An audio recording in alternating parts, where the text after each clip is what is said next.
আসসালামু আলাইকুম orahmatullah। আজকে ভিডিওটি হলো স্ক্রিন রেকর্ড নিয়ে। আপনারা যারা স্ক্রিন রেকর্ডার খুঁজতেছেন বা স্ক্রিন রেকর্ড করতে চাচ্ছেন, দেখা গেছে আপনার একটা কাজ করলেন, আর সেই কাজটা অবশ্যই আপনারা স্ক্রিন রেকর্ড করে অন্য কারো কাছে শেয়ার করতে চান, অথবা আমার যারা স্টুডেন্ট আছে আপনারা হয়তো আপনাদের কিছু হোমওয়ার্ক আসতে পারে যেটা স্ক্রিন রেকর্ড দিয়ে তারপরে আমাকে জমা দিতে হবে। তো এই কারণেই মূলত ভিডিওটা করা। তো সর্বপ্রথম আপনারা আপনাদের ক্রোম ব্রাউজারে চলে যাবেন, সেখান থেকে একটা সফটওয়্যার ডাউনলোড করতে হবে, যে সফটওয়্যারটার নাম হলো ওবিএস স্টুডিও। তো আপনারা এখানে ওবিএস স্টুডিও লিখে সার্চ করবেন। সার্চ করার পর আপনারা এখানে ডাউনলোডে ক্লিক করবেন। ডাউনলোডে ক্লিক করার পর একটু নিচের দিকে আসবেন, এরপরে দেখেন এখানে ডাউনলোড ইনস্টল। তো এখানে একটা ক্লিক দিবেন, আপনার অটোমেটিক ডাউনলোড শুরু হয়ে যাবে। দেখেন এই যে ডাউনলোড হইতেছে। তো যেহেতু আমার ডাউনলোড করা আছে আমি এটা ক্লোজ করে দিলাম। তো এটা ক্লোজ করে দিয়ে আমি আমার যে ডাউনলোড করা আছে যেখানে দেখেন এইখানে ওবিএসটা আপনারা যখন ইনস্টল করবেন আপনাদের এই যে ডাউনলোড অপশনে হয়তো এইটা থাকবে। তো কিভাবে ইনস্টল করবেন এবং এটার যে সেটিংসগুলো আছে সেটিংস করবেন, তো এই জন্য ওবিএস স্টুডিওর উপর ডবল ক্লিক করবেন, এরপর ইয়েস, এরপর আপনি নেক্সটে ক্লিক করবেন, নেক্সট, ইনস্টল। তো এটা যখন ইনস্টল হয়ে যাবে, ইনস্টল করার পর এখানে কিছু সেটিংস আছে। ওবিএস ইনস্টল শেষ হলে আমরা ফিনিশ করে দেব, এরপরে এটা অটোমেটিক ওপেন হবে। তো তাছাড়া ওপেন না হলে আমরা এই যে ওবিএস স্টুডিও এখানে চলে আসছে, তো আমরা এটার উপর ডবল ক্লিক করে দেব।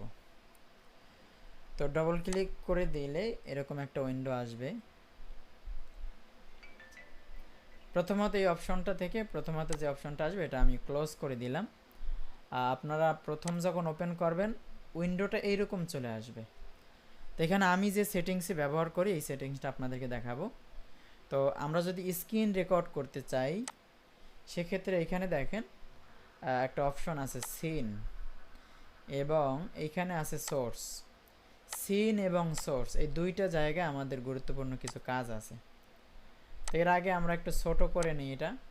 আমি আমার যে স্ক্রিন রেকর্ড আমি যেটা করি অবশ্যই আপনারা দেখছেন যে ছোটো। তো এটা করার আরও কিছু ফিচার আছে, এখানে আরও দুইটা অপশন আছে।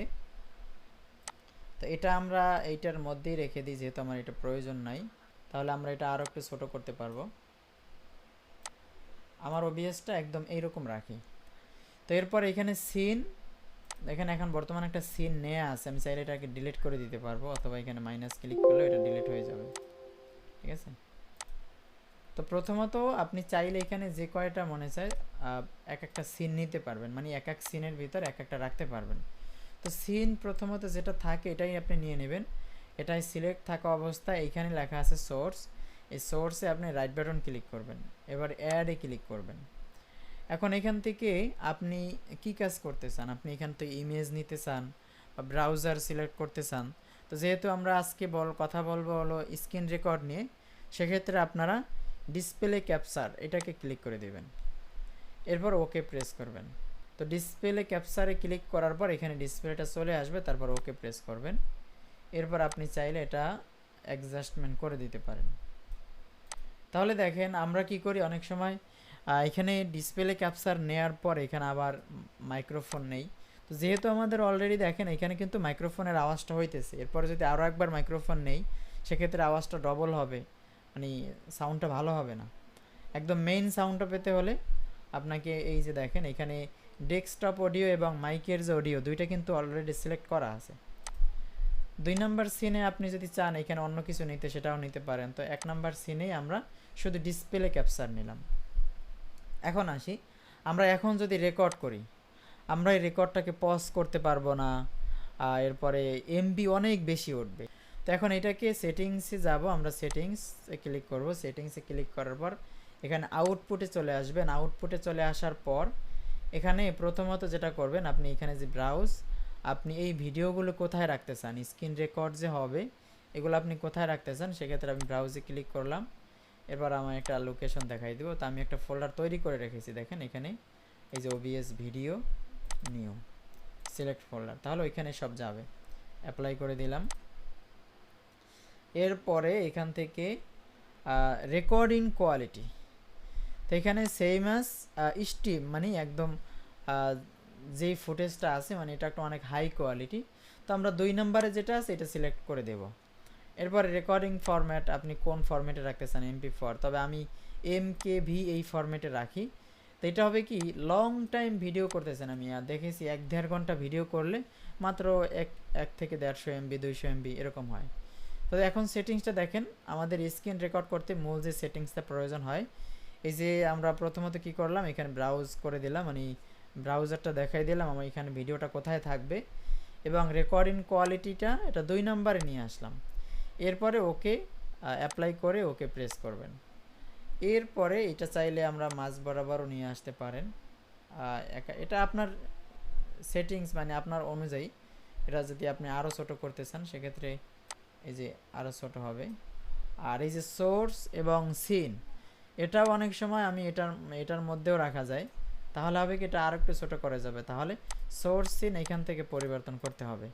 তো যেহেতু এটা বারবার আমাদের পরিবর্তন হয় না, সেক্ষেত্রে আমরা এটা আরও ছোটো করার জন্য এটা এইভাবে রাখতে পারি। এইভাবে রাখলে এরপর আমরা এখন স্টার্ট রেকর্ডিংয়ে ক্লিক করলে দেখেন এখন আমাদের এই যে পজ অপশনটা আসতেছে, এবং এখান থেকে আমি এটাকে স্টপ করতে পারি। তবে এখানে আরও কিছু সেটিংস আছে, আমরা চাইলে এখানে টুলসটাকে এই দেখেন এখানে এই যে শর্টকাট সেটিংসে নিয়ে আসতে পারবো। আর এখানে আমরা যদি এস প্রেস দিয়ে দেই এবং এখানে এস দিয়ে দেই, তাহলে কি হবে, রেকর্ডিং শুরু হবে এবং রেকর্ড স্টার্ট হবে এবং স্টপ হবে। আপনি চাইলে এখানে যে কোনো কি দিতে পারেন, এখানে প্রত্যেকটা অপশনের প্রত্যেকটা শর্টকাট সেটিংস আছে। তো আমি পজের জন্য পি দিয়ে দিলাম, তবে এটা এমন কি দিবেন না, যেহেতু আমাদের এটা যদি প্রয়োজন হয়, দেখা গেছে আমি পি দিলাম, আমি একটা কাজ করার সময় ওইখানে যদি পিতে প্রেস করি তাহলে এখানে এটা অফ হয়ে যাবে। সেক্ষেত্রে যেই টুলস আমাদের প্রয়োজন হয় না ওরকম একটা টুলস নিয়ে নিতে পারি। সেক্ষেত্রে আমরা এখানে এম দিয়ে দিতে পারি, তাহলে এম এ দিলে রেকর্ডিং পজ হবে, এবং আনপজ এটাও আমরা এম দিয়ে দিলাম। তো এই সমস্ত সেটিংসগুলো আপনারা এটা দেখে নেবেন, আপনার যা যা প্রয়োজন এটা করে নিতে পারেন। এবার ওকে প্রেস। এখন আমরা একটা ভিডিও করে দেখি। এই যে স্টার্ট রেকর্ডিং, আমরা এখানে আগে দিয়েছিলাম কি এস, কিবোর্ডের যদি এস প্রেস করি তাহলে দেখেন রেকর্ড স্টার্ট হয়ে গেছে এই যে, এবং আমি এম দিয়েছিলাম পজ, দেখেন এই পজ হয়ে গেছে। এখন দেখেন এখানে কিন্তু এই পজ হয়েছে, এখন রেকর্ড হইতেছে। তো এরপরে যদি আমরা স্টপ রেকর্ডিংয়ে ক্লিক করি, এখন আমাদের যে ভিডিওটা, এই ভিডিওটা কিন্তু আমাদের যে ফোল্ডারটা সিলেক্ট করে দিয়েছিলাম এখানে চলে আসছে। দেখেন OBS ভিডিও নিয়োর ভিতরে এই যে আজকে যেগুলো করলাম, এই যে প্রেস করি তাহলে দেখেন রেকর্ড স্টার্ট হয়ে গেছে এই যে, এবং আমি এম দিয়েছিলাম হয়ে গেছে এই পর। তো আপনারা এই ফরম্যাটে রেকর্ডগুলো করতে পারেন। দেখেন আমি কিন্তু এই OBS দিয়েই স্ক্রিন রেকর্ড করি। তো আপনারা চাইলে ইউটিউব ঘাটাঘাটি করে আরও অ্যাডভান্সভাবে এই OBS সম্পর্কে টিউটোরিয়াল দেখতে পারেন। সেক্ষেত্রে আপনারা এখান থেকে এটা লাইভ করতে পারবেন। বিভিন্ন অপশন আছে বা বিভিন্ন কাজ আছে এটা দিয়ে সবচাইতে বেশি ভালো হয় লাইভ স্ট্রিম করার জন্য। আপনি ইউটিউবে আপনার ফেসবুকে বা ফেসবুক গ্রুপে লাইভ স্ট্রিম করতে পারবেন। তো আমার যারা স্টুডেন্ট আছে আপনাদেরকে বলবো অবশ্যই OBSটা ইনস্টল করে রাখবেন। সেক্ষেত্রে আপনারা যখন কাজ করবেন এই কাজটা আপনারা OBS এর মাধ্যমে স্ক্রিন রেকর্ড করে আমাকে দেখাতে পারবেন।